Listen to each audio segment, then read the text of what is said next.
Assalamualaikum warahmatullahi wabarakatuh dan selamat pagi semuanya. Yang terhormat Bapak Dr. Ahmal SPD MHum dan teman-teman yang saya cintai. Pertama-tama marilah kita panjatkan puji syukur kehadirat Allah Subhanahu wa taala karena telah memberikan rahmat sehingga kita dapat berkumpul di ruang Zoom ini. Terima kasih atas kehadiran kalian di ruang Zoom hari ini. Perkenalkan, nama saya Rora Sabrina yang akan bertugas sebagai moderator dalam diskusi materi konsep dan urgensi pendidikan Pancasila. Adapun anggota kelompok saya yaitu Nabila, Diana, dan Nesa. Baik teman-teman, langsung saja kita mulai ke materi pertama yang akan disampaikan oleh Nabila. Kepadanya dipersilahkan. Baiklah, di sini saya akan menjelaskan tentang definisi pendidikan nasional. Jadi pendidikan nasional di Indonesia diatur dalam Undang-Undang Nomor 20 Tahun 2003, yaitu Undang-Undang Sisdiknas yang mendefinisikan pendidikan nasional sebagai sistem terintegrasi untuk mendidik dan mengembangkan potensi manusia agar menjadi insan berkualitas, bertanggung jawab, dan berperan aktif dalam pembangunan bangsa. Nah, terdapat 4 aspek utama pendidikan nasional. Yang pertama itu ada sistem terpadu, yaitu mencakup seluruh jenjang pendidikan dari dasar hingga tinggi yang saling terintegrasi. Yang kedua ada pendidikan untuk semua. Nah, ini dapat memberikan akses setara tanpa membedakan latar belakang sosial, ekonomi, dan budaya. Yang ketiga ada pembentukan karakter, yaitu mengembangkan nilai-nilai moral dan karakter berbudi pekerti luhur. Dan yang terakhir ada pendidikan berbasis nilai Pancasila, yaitu kita dapat menanamkan nilai kebangsaan, kedisiplinan, dan cinta tanah air. Materi selanjutnya yaitu tujuan pendidikan nasional. Yang pertama, mencerdaskan kehidupan bangsa. Jadi dapat meningkatkan kualitas intelektual, keterampilan, dan pemahaman di berbagai bidang, dan membantu Indonesia bersaing di tingkat global dan memanfaatkan kemajuan teknologi. Mencerdaskan kehidupan bangsa maka akan bertujuan untuk meningkatkan kualitas pendidikan agar Indonesia bisa bersaing di dunia internasional dan memanfaatkan teknologi untuk kemajuan negara. Yang selanjutnya yaitu ada mengembangkan potensi peserta didik secara holistik. Dapat mengembangkan aspek kognitif, afektif, dan psikomotorik serta membentuk karakter, kemampuan sosial, emosional, dan fisik peserta didik. Yang ketiga, mewujudkan masyarakat yang demokratis, adil, dan sejahtera. Jadi, dapat memberikan akses pendidikan merata bagi semua lapisan masyarakat dan dapat menciptakan masyarakat yang adil dan mempercepat pemerataan kesejahteraan. Yang keempat, ada menanamkan nilai-nilai Pancasila, yaitu dapat mengajarkan nilai-nilai Pancasila untuk memperkokoh persatuan dan kesatuan, dan juga dapat membangun kesadaran berbangsa dan bernegara. Kelima, yaitu membangun karakter yang bertanggung jawab dan mandiri. Kita dapat membentuk sikap positif terhadap pekerjaan dan kehidupan sosial, serta juga menghasilkan individu yang mandiri, bertanggung jawab, dan berintegritas. Dan yang terakhir yaitu meningkatkan kualitas sumber daya manusia, yaitu SDM. Dapat meningkatkan kompetensi, keterampilan, dan adaptif terhadap perkembangan zaman, serta dapat memahami tentang era revolusi industri 4.0. Selanjutnya yaitu dasar hukum tentang sistem pendidikan nasional di Indonesia. Dasar hukum utama yang mengatur sistem pendidikan nasional di Indonesia adalah Undang-Undang Nomor 20 Tahun 2003 tentang Sistem Pendidikan Nasional, yaitu Undang-Undang Sisdiknas. Undang-undang ini disahkan untuk memberikan landasan hukum yang jelas bagi pengelolaan dan penyelenggaraan pendidikan di Indonesia. Undang-undang ini bertujuan untuk menciptakan sistem pendidikan yang terintegrasi dan mampu menghasilkan sumber daya manusia yang berkualitas yang pada gilirannya dapat mendukung pembangunan bangsa. Nah, terdapat pokok-pokok Undang-Undang Nomor 20 Tahun 2003. Yang pertama itu pasal 1, yaitu definisi pendidikan nasional sebagai usaha mendidik dan mengembangkan potensi manusia untuk menjadi individu berkualitas, bertanggung jawab, dan berperan aktif dalam pembangunan. Yang kedua, pasal 3, yaitu tujuan pendidikan nasional, mencerdaskan kehidupan bangsa dan meningkatkan kualitas sumber daya manusia Indonesia. Yang ketiga, yaitu pasal 4, yaitu pendidikan nasional, diselenggarakan secara demokratis, berkeadilan, dan menjunjung hak asasi manusia, agama, dan kebudayaan nasional. Yang keempat, yaitu pasal 5, pendidikan diselenggarakan dalam berbagai jenjang pendidikan yang terhubung dan terintegrasi.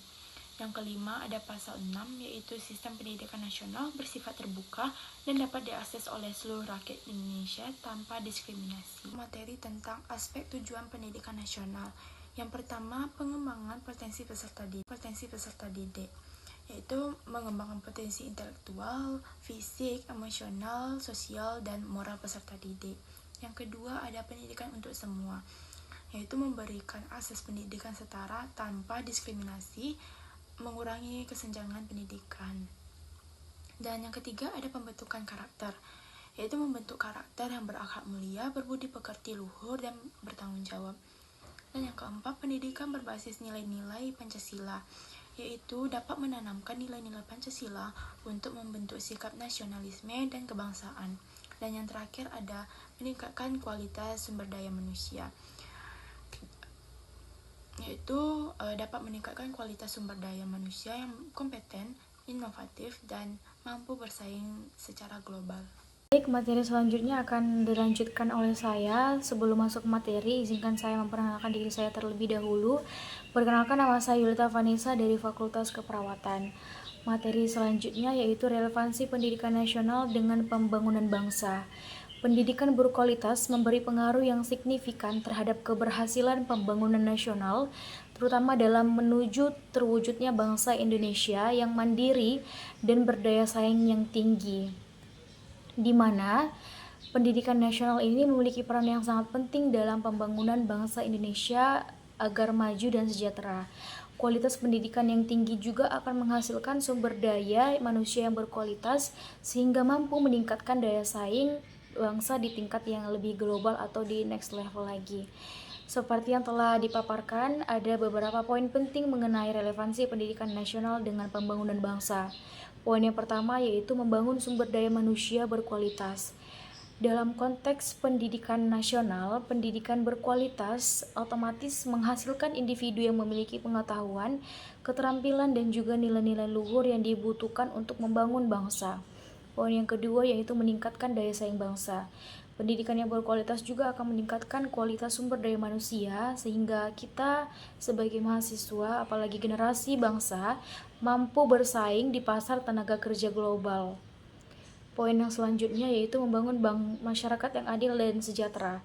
Pendidikan juga menjamin akses terhadap pengetahuan dan juga keterampilan untuk semua lapisan masyarakat, baik itu lapisan masyarakat dari ekonomi menengah hingga ke bawah, sehingga terciptanya kesetaraan dan kesejahteraan, sehingga tidak adanya kesenjangan sosial yang dirasakan oleh masyarakat akibat kesenjangan ekonomi yang ada.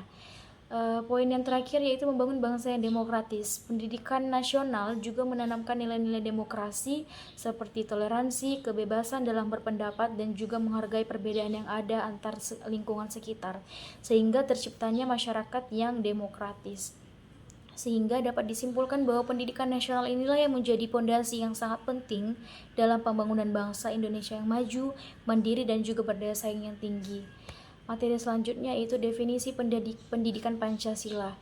Pendidikan Pancasila adalah mata kuliah pengembangan kepribadian yang menjelaskan tentang landasan dan tujuan, sejarah paham kebangsaan Indonesia, Pancasila sebagai sistem filsafat, Pancasila sebagai ideologi nasional bangsa dan negara Indonesia, Pancasila dalam konteks kenegaraan Republik Indonesia, Pancasila sebagai etika politik, dan Pancasila sebagai paradigma dalam kehidupan bermasyarakat dan bernegara dan berbangsa dan bernegara. Baik, dari definisi pendidikan Pancasila yang telah dipaparkan ini dapat kita tarik kesimpulan bahwa pendidikan Pancasila adalah suatu proses atau tahapan untuk mengembangkan kepribadian yang berlandaskan pada nilai-nilai luhur Pancasila, seperti 5 sila yang ada dalam Pancasila yang bisa kita jadikan sebagai pedoman dalam kehidupan sehari-hari. Tujuannya juga untuk membentuk warga negara Indonesia yang berakhlak mulia, berwawasan kebangsaan, dan mampu menerapkan Pancasila dalam kehidupan sehari-hari. Sekian materi yang dapat saya jelaskan. Materi selanjutnya akan dijelaskan oleh rekan saya. Terima kasih. Baiklah, saya akan melanjutkan materi. Tapi sebelumnya saya izin memperkenalkan diri. Perkenalkan, nama saya Diana Kartika Sari dengan NIM 2404135706 dari jurusan Ilmu Kelautan. Saya akan menyampaikan 2 materi. Yang pertama tujuan pendidikan Pancasila, dan yang kedua relevansi pendidikan Pancasila dengan ideologi negara. Baiklah, yang pertama tujuan pendidikan Pancasila. Dalam konteks berkelanjutan, pendidikan Pancasila merupakan salah satu kunci untuk mencapai tujuan-tujuan SDGs. Melalui analisis ini, kita dapat memahami bahwa pentingnya investasi dalam pendidikan agar menghasilkan pendidikan yang inklusif dan berkualitas. Langkah ini sebagai langkah yang strategis untuk mencapai masyarakat yang inklusif dan berkelanjutan. Secara khusus, tujuan penyelenggaraan pembelajaran pendidikan Pancasila di perguruan tinggi adalah untuk 1. Memperkuat Pancasila sebagai dasar filsafah negara dan ideologi bangsa melalui revitalisasi nilai-nilai dasar Pancasila sebagai norma dasar kehidupan bermasyarakat, berbangsa, dan bernegara. Yang kedua, memberikan pemahaman dan penghayatan atas jiwa dan nilai dasar Pancasila kepada mahasiswa sebagai warga negara Republik Indonesia dan membimbing untuk dapat menerapkannya dalam kehidupan bermasyarakat, berbangsa, dan bernegara. Yang ketiga, mempersiapkan agar mampu menganalisis dan mencari solusi terhadap berbagai persoalan kehidupan bermasyarakat, berbangsa, dan bernegara melalui sistem pemikiran yang berdasarkan nilai-nilai Pancasila dan Undang-Undang Negara Republik Indonesia tahun 1945. Yang keempat, membentuk sikap mental mahasiswa yang mampu mengapresiasi nilai-nilai ketuhanan, kemanusiaan, kecintaan pada tanah air dan kesatuan bangsa, serta penguatan masyarakat madani yang demokratis dan bermartabat berlandaskan Pancasila untuk mampu berinteraksi dengan dinamika internal dan eksternal masyarakat bangsa Indonesia. Yang kedua, relevansi tujuan pendidikan dengan ideologi negara. Setiap mahasiswa terhadap Pancasila yaitu menunjukkan sikap ideologis terhadap Pancasila melalui penghormatan terhadap perbedaan, persatuan musyawarah, dan cinta tanah air. Pendidikan Pancasila yang berperan penting dalam memperkuat ideologi negara dan menangkal paham yang bertentangan dengan Pancasila. Pendidikan Pancasila memiliki relevansi yang kuat dengan ideologi negara karena menjadi landasan moral, etika, dan filosofi untuk membentuk warga negara yang berakhlak mulia, berjiwa Pancasila, dan mampu menjalankan peran dalam pembangunan bangsa.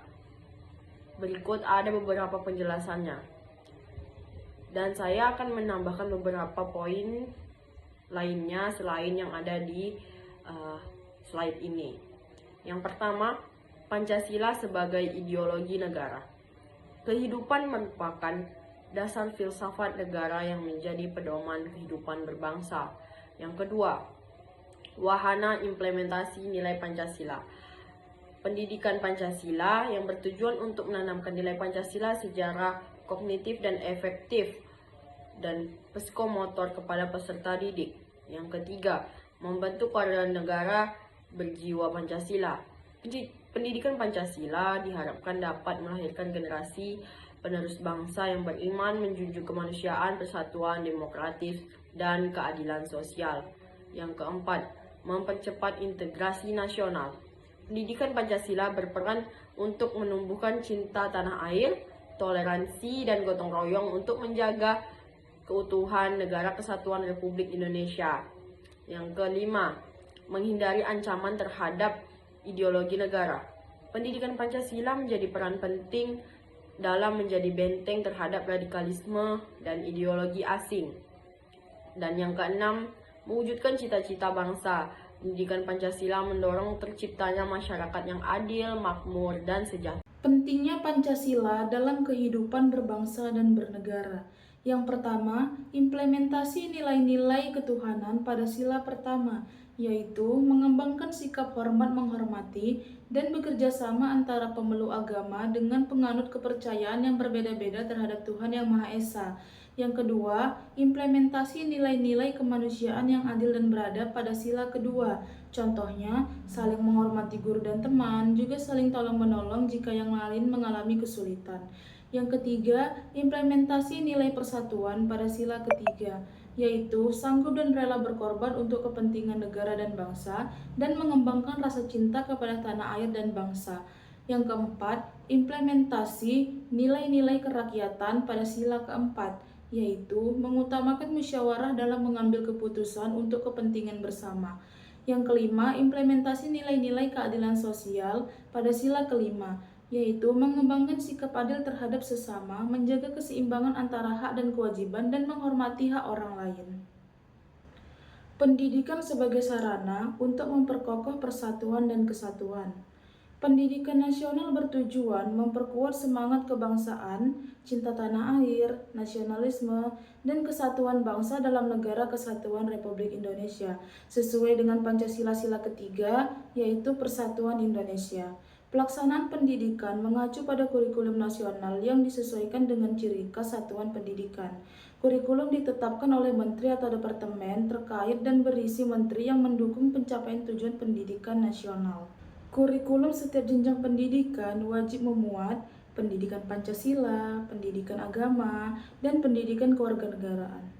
Kurikulum pendidikan dasar juga mencakup pendidikan Pancasila, pendidikan agama, pendidikan kewarganegaraan, pendidikan bahasa, pendidikan jasmani, pendidikan kesenian, pendidikan ilmu pengetahuan, dan pendidikan keterampilan. Demikian presentasi kelompok kami. Saya sebagai moderator meminta maaf bila ada kekurangan atau salah kata. Jika ada pertanyaan atau diskusi lebih lanjut, kami akan dengan senang hati menjawabnya. Semoga apa yang telah kami sampaikan dapat memberikan manfaat dan pemahaman yang lebih luas bagi kita semua. Terima kasih atas waktu dan perhatian teman-teman semua. Saya akhiri. Wassalamualaikum warahmatullahi wabarakatuh.